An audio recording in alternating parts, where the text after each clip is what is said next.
दोस्तों,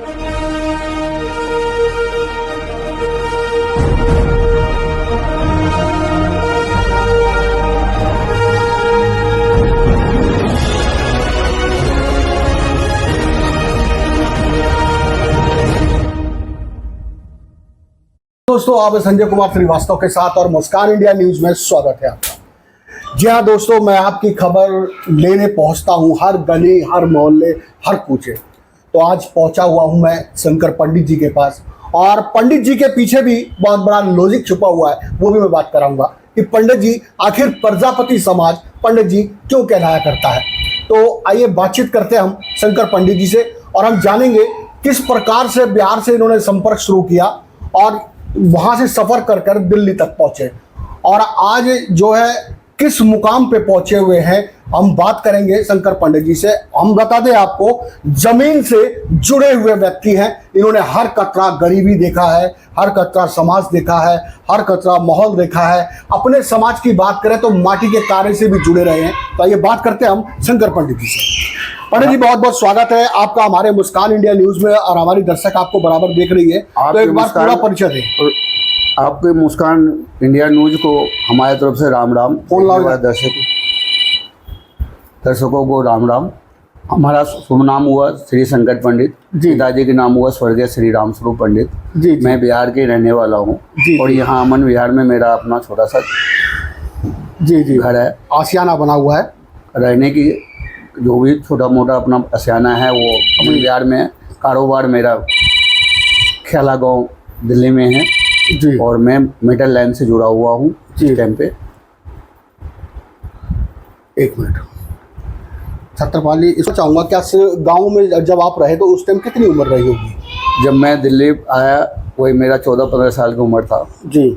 उसके बाद हमने दिल्ली घूमने के मूड पे आया। हमारे पिताजी मिट्टी से, बर्तन से और किसानी से अपना जुड़े हुए थे।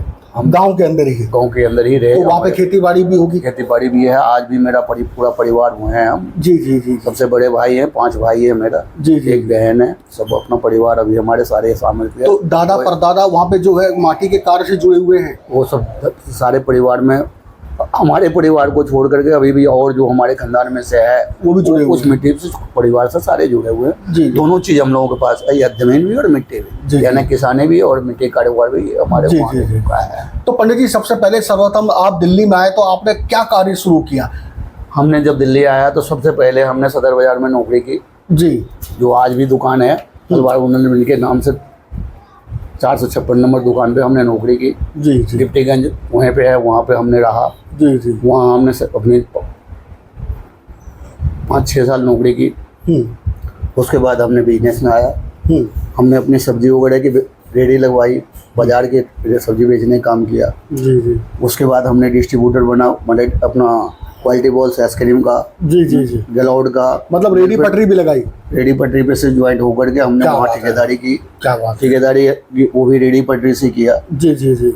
मिल्क फूड कंपनी आइसक्रीम का होता था, गलौड होती थी, क्वालिटी होती थी, इनके अंदर में मैं ठेकेदार बना। क्या बात है। उसके ठेकेदारी करते करते फिर हमने 96 में अपने यूनिट लगाई ख्याला में मेटल ट्रीटमेंट का जी। और वो मेटल ट्रीटमेंट आज तक मेरी चल जी। पंडित जी, आप जब गांव से चले तो आपने तरह तरह के काम करे, रेडी, ठेली, पटरी वगैरह जो भी मतलब काम किया। इसके अलावा आप अपना भी तो कार्य शुरू कर सकते थे, सुराही, मटका, बर्तन वगैरह। देखिए, हमने मटका, सुराही, आज भी हम यही कहेंगे कुम्हार के बच्चों से या कुम्हार से कि हमारे कच्चे बर्तन हैं, और कच्चे के वैल्यू ना तो तब था ना आज है। उस मेटल बच्चों को पढ़ाए लिखाए, और मिट्टी से जुड़े जरूर रहे, मगर मिट्टी से बच्चों को संघर्ष ना करवाए, क्योंकि उसमें पीछे जाने के अलावा आगे आने का कोई मौका नहीं है। मिट्टी के लाइन से बहुत कुछ हो रहा है, जिसमें से सीख करके, जैसे हमने मिट्टी से देख करके, ठीक है, बाप दादे मिट्टी बनाते थे, मिट्टी पकाते थे, आज हम मेटल लाइन में लोहे में लोहे पकाने काम कर रहे हैं, या ना लोहा को हार्ड करने काम कर रहे हैं। सिर्फ फर्क इतना ही है कि पका तब भी रहे थे, पका आज भी रहे।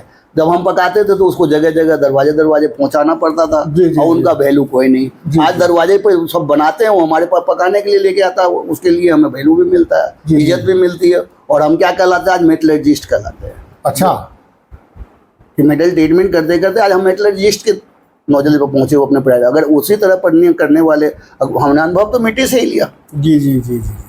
पंडित जी मैं बात करूं कि उस टाइम पे अगर मटके की बात करें या सुराही की बात करें या फिर कुल्हड़ की दिए की बात करें तो 1 रुपया 4 आना और 2 रुपया इस प्रकार से रेट हुआ करता था मटके का। लेकिन आज सरकार का टेक्निकल सिस्टम आ चुका है, बिजली का चाक आ चुका है और उपकरण आ चुके हैं, इस कारण जो है बर्तन के रेट भी बढ़ चुके हैं। एक मटका 200 रुपया 250 रुपया इस प्रकार जो है बिजनेस कर रहे हैं लोग बाग। अदरवाइज प्रजापति समाज छोड़कर पंजाबी भाई कह दूं या फिर कोई दूसरे भाई कर दो तो बिजनेस कर रहे हैं, टॉप लेवल पे कर रहे हैं। तो आपने ये बात बोला कि ये इस लाइन के अंदर मिट्टी के काम में जाएंगे तो पिछड़ जाएंगे। मैं आपको एक ही बात बता दूं, मिट्टी में से जुड़ने वाले जो मिट्टी के साथ जुड़ेगा उनको बहुत ही समय चाहिए और बहुत परिश्रम चाहिए जी। उतनी परिश्रम अगर और किसी लाइन में करा जाए जी तो बहुत कुछ बढ़ा सकता है, आगे की भविष्य बढ़ सकती है। मैंने कहीं किसी क्षेत्र में देखा था और किसी भाई का नाम मुझे याद नहीं आ रहा है, वो एक ही साथ उन्होंने एक ऐसी डाइयों की मशीन बनाई कि एक ही साथ मिट्टी जाती है और 50 60 100 150 कुल्हड़ एक साथ निकल आते हैं। देखिए जो मशीन के साथ में जो भी निकले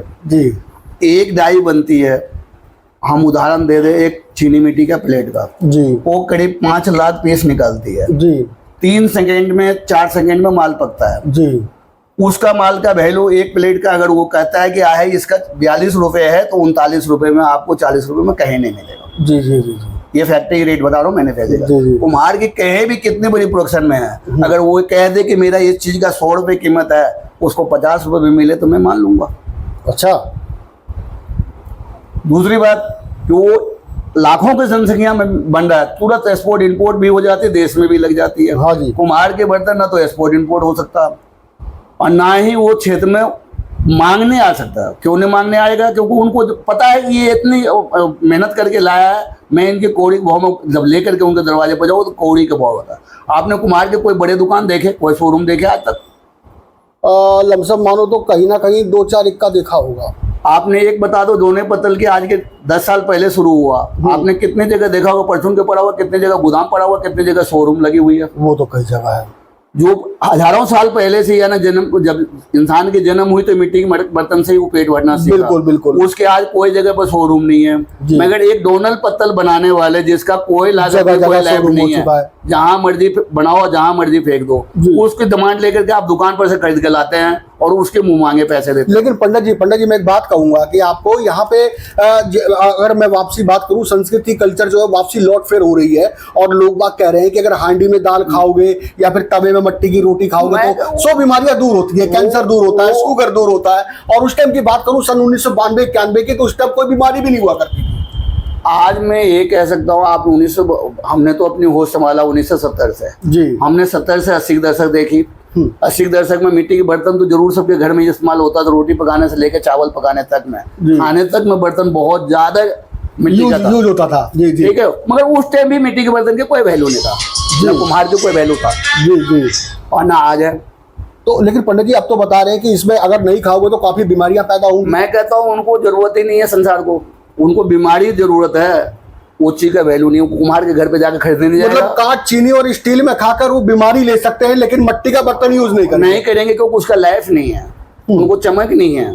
अच्छा, मतलब चमक डेकोरेशन चलेगा, डेकोरेशन चलेगा। इसलिए हम अपने कुम्हार जाति को यही कहेंगे कि डेकोरेशन के चक्कर में आप जाइए, लाइफ के चक्कर में ये दुनिया को जाने दीजिए बाहर में। संस्कृति वो देखते देखते हजारों साल बीत गए, हमारे बाप दादे सब मर गए। राजा दक्ष प्रजापति के कहने के लिए हम वंशज है, क्या है हमारे पास आज? न जाति में एकता न कहीं गिनती में। कहाँ है फुटपाथ पे पड़े हुए अगर कुम्हार के जात करने वाले हैं, उनको देखेंगे चौराहे पे कहीं पे बैठा हुआ है अगर दिल्ली में भी, तो उसको पुलिस वाले भी जाकर बदतमीजी से 4 डंडे मार के भगा देता। अगर वो क्या इज्जत करता है? उस वाले को नहीं पता, पुलिस वाले को, कि ये बंदे को क्या जहाँ बैठा हुआ है ये सबके भला करने जा रहा है, मगर उनसे भी वो ओघराई भी करता है, डंडे भी मारता है। उसका एक कारण रहा है पंडित जी, कारण ये रहा है कि दिल्ली के अंदर या फिर हम बाहर की बात करें, एक भी आपके समाज ने नेता विधायक कोई भी नहीं दिया। मैं आपको ये बिल्कुल, आप लोगों की सोच गलत है। इतने बड़े बड़े पद पे दिए मगर उन्होंने जाति के लिए किए गया। ज्ञानी जैल सिंह कौन सी जात से था? जी प्रजापति। क्या था राष्ट्रपति?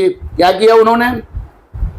एचकेएल भगत 55 साल दिल्ली में सांसद रहा है, 55 साल जी, वो भी आज अपने घर के उसने प्रजापति था, क्या किया? अपने खानदान के लिए भी कुछ करके क्या? उनके नाले पे ही बसे हुए उनके घर है, क्या किसी के लिए घर भी देके गया? किसी के लिए पुनर्वास दिया? जबकि यहाँ पे भंगी झाड़ू लगाने वाले थे, 1980 में प्लाट कटा, 2-2 गज के प्लाट दिए उनको। और जात था जिनको सारे यहाँ गाँव थे, गाँव के वाले को 15-15 प्लाट दिए। क्या वो भी तो गाँव में ही था? चलो हम लोग बाहर से आए थे। एचकेएल भगत की तो सारा खानदान वहीं की है, करकट डुमा का ही। करकटडुमा में कितने कुम्हार के घर में आपने लेंटर डाला हुआ देखा? जी, लमसम तो 2-4 को छोड़ दो तो बाकी नहीं। वो भी कि मैं कह रहा हूँ जिस घर के 55 साल सांसद रहा दिल्ली में, उसके घर में क्या है, एक सज्जन कुमार बना तो 1400 कॉलोनी की जमीन बेच के खा गया। जी, मगर आजकल भगत ने कितनी जमीन बेच के खाई? अपने घर को भी, परिवार को, किसी को बनाया। तो ईमानदारी तो बहुत है कुम्हार में। कहने के लिए पंडित भी उनको टाइटल लगा हुआ, मगर वो अपने लिए कुछ नहीं करता। परजाई के लिए सब दिन करते करते रह गए। और ईमानदारी तो मैं बताऊं इतनी भरी है कि अगर परचून वाला कोई अगर वर्कर रखता है, गले पे बैठाता है, तो वो प्रजापति भाई को बैठाता है, क्योंकि उसे पता है ये ईमानदारी और मेहनती बन रहा है, ये अच्छी तरह जानता है। मगर उसके बावजूद भी उनको मिल क्या रहा है?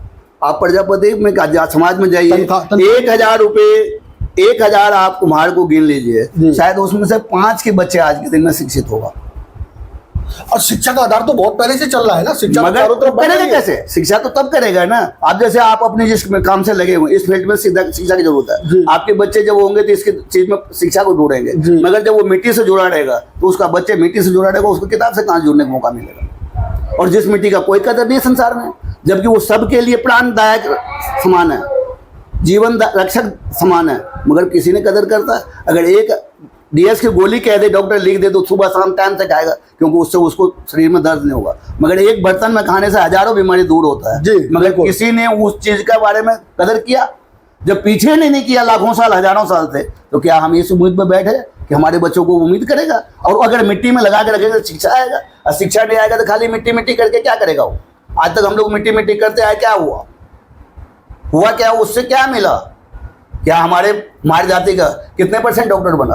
कितने % नाम तो है पंडित जी। अगर मैं नाम की बात करूं तो उत्तम नगर के अंदर कोई अर्जुन विजेता अवार्ड है जिसने बनी ठनी करके मूर्ति बनाई है, और अमेरिका के म्यूजियम के अंदर जो है बिल क्लिंटन की मूर्ति बनाई है, उनका नाम चारों तरफ है। मगर मैं कहता हूँ एक मूर्ति बना देने से कुम्हार जाति आज भारत में 1,47,00,000 है।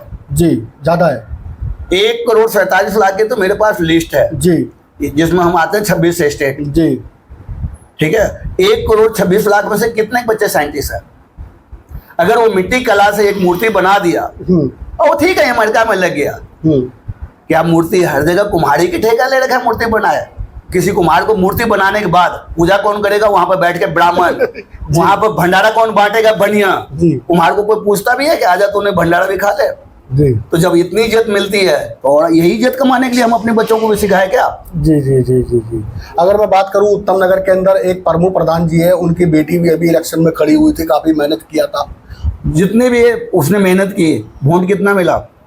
जीती नहीं, 2-3 बार खड़ी, जीती नहीं। मैं क्या कहूँ वोट कितना मिला? जबकि उत्तम नगर में 7,500 तो कुम्हार गिनती के मेरे नजर में है, बाकी और भी परिवार हो भरे और बाप दादे के टाइम से वहां भरा पड़ा हुआ, आज के टाइम की नहीं है वो कुम्हार। और आज भी वो उसमें से 30% 35% मिट्टी से ही जुड़ा हुआ है।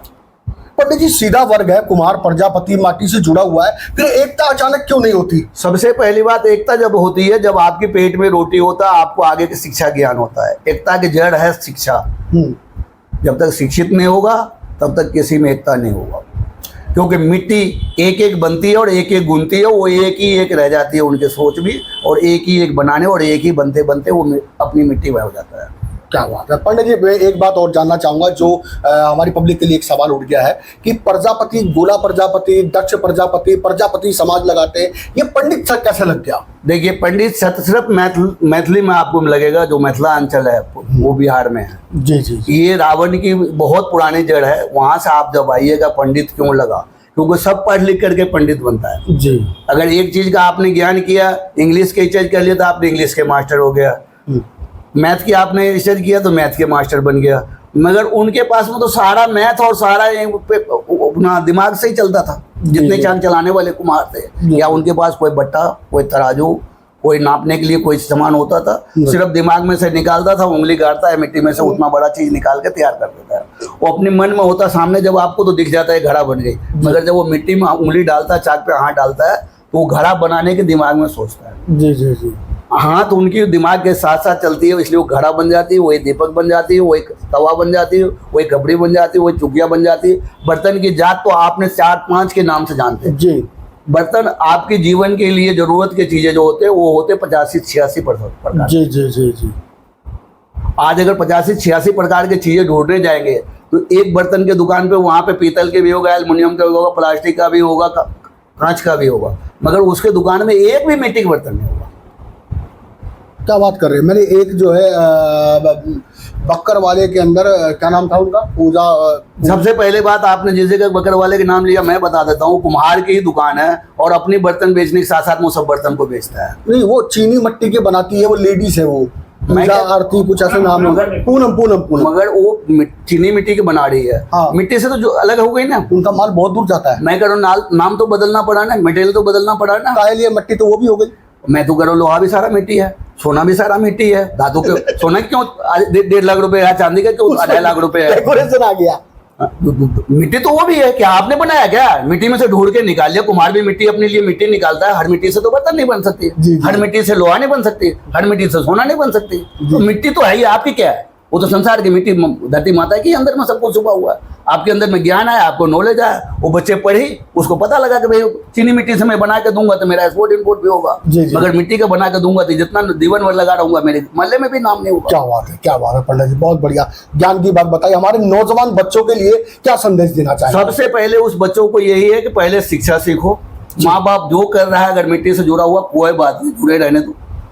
आगे जुड़ने के लिए मिट्टी के साथ में आपको 12,000 मटेरियल मिट्टी में है, 12,000 में से कोई मटेरियल को एक को चुन लो, मिट्टी को छोड़ दो ना यार, वो मिट्टी को ले लो जो मिट्टी की मार्केट मांगता है, करो वही, बनाओ, बेचो, मगर मिट्टी के बना करके मत बेचो, क्योंकि मिट्टी की बहुत जरूरी है संसार को, मगर मिट्टी वाले की जरूरत नहीं है संसार को। बहुत बढ़िया, बहुत बढ़िया। तो जैसे हमारे बच्चे आज मान लीजिए पिछड़े हुए हैं, जैसे आपने बताया कि 146 कितने गांव अभी भी आज पीछे है और हमारे इतनी पीढ़ी है, तो वो आज भी पिछड़े हुए हैं, उनको शिक्षा के लिए कैसे हम इकट्ठा करें? मतलब जो कार्यक्रम आप करते हैं वहाँ पे क्या उनको आना चाहिए? हमने 20 साल से संघर्ष कर रहा था, तब हमारे स्टेज पे 5 आदमी नहीं इकट्ठा होता था। आज की 15 अगस्त के फिर प्रोग्राम होगा, उसमें कुछ नहीं होगा तो हमारे प्रजापति के 1000 से 2000 बच्चे परिवार होगा। कहाँ पे होगा प्रोग्राम? इस बार हमारे करोल बाग में होगा, रगड़पुरा में। रगड़पुरा में वो क्या नाम है उसका, वो जो क्या नाम था पंडित जी का, चंदेश्वर पंडित के पास, वही होगा, वही इस बार भी वही प्रोग्राम है। तो दर्शकों मैं आपसे बताऊं कि 15 अगस्त को काफी भव्य और बड़ा प्रोग्राम होने वाला है चंदेश्वर पंडित जी के यहाँ करोल बाग में। शंकर पंडित जी बता रहे हैं और काफी लोग एकत्रित होंगे। मेरा भी आपसे निवेदन है काफी लोग इकट्ठा होइए और भारी मात्रा में पहुंचे, ताकि पता लग सके कि प्रजापति भाई में कौन सा बच्चा, कौन सा व्यक्ति, कौन सा परिवार जो पिछड़ा हुआ है, शिक्षित नहीं है, जिस पीछे वातावरण से, पैसों से, तो वहां पे अगर पहुंचेंगे सारे इकट्ठे तो वहां पे कुछ ना कुछ तो आपकी बातचीत होगी। पंडित जी मैं जानना चाहूंगा आपके यहाँ से कितने लोग पहुंचेंगे करोल बाग? करोल बाग हमारे यहाँ पर, जहाँ मैं यहाँ पर प्रजापति केवल में ही जी, फिर भी हम यहाँ से जब जाते हैं तो हम 5-7 जने मिल करके जाते हैं जी, जो हमें नजर आता है कि भाई प्रजापति है ये, हम उनको इकट्ठे कर लेते हैं। हम आज इस समाज में जुड़े हुए, जो भी हमारा उसमें मदद होता है सब उसमें भी हम जुड़ते हैं। आज 15 साल से जो भी प्रोग्राम होता है उसमें जो बच्चे पढ़ करके आए, इसी मनोबल के लिए कि बच्चों को कुछ न कुछ गिफ्ट दिया जाए, कुछ न कुछ उनको प्रोत्साहित किया जाए तो और बच्चे पढ़े। और आज 15 साल पहले जाते थे तो गिने हुए हमारे 10वीं के बच्चे नहीं आ पाते थे, हम मेघालय के उनको पुरस्कार नहीं दे पाते थे। आज हमारे बच्चे MA BA करे हुए, मास्टर डिग्री लिए हुए आता है। आज हमारे बच्चे भी मास्टर डिग्री सब ले के सारे बैठे हुए हैं। आज तो बड़ी गर्व वाली बात है, मैंने देखा कि कई बच्चे जो शिक्षित है काफी ज्यादा, और इसलिए ही हम लोग प्रोत्साहित करते हैं, अपनी तरफ से सब कुछ को लगाते हैं, समय को भी, धन को भी, वहाँ बैठते हैं कि हमारे जागरूक हो समाज और पढ़ने की तरफ बच्चों को जगाए। क्या बात है, क्या बात है, बहुत बढ़िया, बहुत बढ़िया। पंडित जी मेरे को जो पूछना था मैंने पूछ लिया। पब्लिक के लिए आपको कुछ बताना है तो बताइए। पब्लिक के लिए मेरा एक ही कहना है कि जो भी, चाहे किसी भी समाज को, मैं अपना प्रजापति समाज से ही नहीं कहता, जिस भी समाज के बच्चे शिक्षित होगा वही विकसित होगा, जो शिक्षित नहीं होगा विकसित नहीं होगा। जब तक दिखेगा नहीं तो बिकेगा नहीं। शिक्षा को हथियार बनाए, बिल्कुल बनाए। शिक्षा के बगैर आपने कहा कि वहाँ पे मैंने करावल नगर देखा, करावल नगर देखा तो उस बच्चे के संघर्ष नहीं देखा, उनके शिक्षा नहीं देखा। मिट्टी से बदल के वो किस में आया? सिर्फ चीनी मिट्टी में आया, मिट्टी में। मगर अब क्योंकि चीनी मिट्टी का चीज की चमक है, उसका वैल्यू है, उसको आप पैकिंग करके कहीं भी एक्सपोर्ट इंपोर्ट कर सकते हैं। अगर मिट्टी के बर्तन को आप कहीं भी एक्सपोर्ट इंपोर्ट करने में 80% तो आपके रास्ते में टूट जाएंगे। आज भी जो का तो है, पैसा जरूर बढ़ गया है लेकिन उसकी वैल्यू वही है। वैल्यू मतलब आपको वो दमान नहीं है ना, जी जी, आपको गर्जू बन के बेचना है। जी जी जी। आप जब अभी भी यहाँ से निकलेंगे तो शायद सुल्तानपुर ही नहीं पार करेंगे, 10 जगह झोपड़ी मिलेगा रोड पे, जिसमें कुमारी बैठा होगा, बर्तन ही बेच रहा होगा। क्या बचा होगा? रोड के किनारे, फुटपाथ पे। हाँ, रोड के किनारे पे देखा मैंने लमसम। ठीक है, कहीं पेड़ के नीचे में एक पुलिस वाले वहाँ के होमगार्ड भी आएंगे, चाहे यहीं के छोड़ो किसी भी स्टेट में, उनके साथ में ना तो तमीज से बात करेंगे। क्या वो जो बैठी हुई वो बहन बेटी नहीं है? उसके साथ में किस तरह उसी जगह में एक खिलौना बेचने वाले और प्लास्टिक के बैठा होगा, उससे तमीज से बात करेगा वो पुलिस, मगर बर्तन वाले से तमीज, क्योंकि उसका कपड़े गंदे होते हैं, वो उस तरह के काम कर देगा, उनकी सफाई नहीं रख सकते। आज वो सफाई है तो उसको पता है कि इसको अगर मैंने वो बोला तो ये इंग्लिश में जवाब देंगे। बेशक मेरी बहन बेटी इंग्लिश पढ़ी हुई है, और अगर वो फुटपाथ पे बैठा हुआ तो बदतमीजी से बात करता है, जो भी उनके साथ में ग्राहक भी अगर वो कहेगा 100 रुपये, 20 रुपये में तो मैं लेके आया हूँ, आपको 100 रुपये क्यों दूँ? क्या बात है। मगर और कोई चीज़ में ऐसा बोल के दिखाइए, वही दुकानदार आपको, कस्टमर जरूर है मगर बांध के मारेगा, मगर कुम्हार बोल भी नहीं सकता उनको। एक तो सीधा वर्ग है, फिर थोड़ी बहुत शिक्षा में कहीं ना कहीं कमी, और माटी से जुड़ा वो कार्य है कि 24 घंटा उसका कपड़े मट्टी मैले कपड़े तो रहते ही रहते हैं। तो दर्शकों, ऐसी खबरों के लिए हमारे साथ जुड़े रहिए। और जो है तो 15 अगस्त को जो है प्रोग्राम होने जा रहा है, जहाँ पे हम शंकर पंडित जी के साथ वहीं पे तिरंगा फहराएंगे और आगे की बातचीत वहीं करते रहेंगे। तो इसी के साथ मैं अलविदा लेना चाहूँगा। संजय कुमार श्रीवास्तव, मुस्कान इंडिया न्यूज़, दिल्ली। एक बार पंडित जी हमारे दर्शकों को 15 अगस्त की शुभकामनाएं दे दें। भाइयों, मेरे तरफ से राम राम। मैं यही कहूँगा, जो भी हमारे देशवासी है उसके लिए शुभकामनाएं। हमारे देशवासियों को सिर्फ पॉजिटिव सोचना चाहिए, नेगेटिव सोचना हमारे देश के आगे बढ़ा नहीं सकता। दूसरी बात, जो भी हमारे भाई हमारे समाज की या जो भी पिछड़े हुए वर्ग की है, वो अपने बच्चों को शिक्षा दे। शिक्षा ही बहुत ज़रूरी चीज़ है।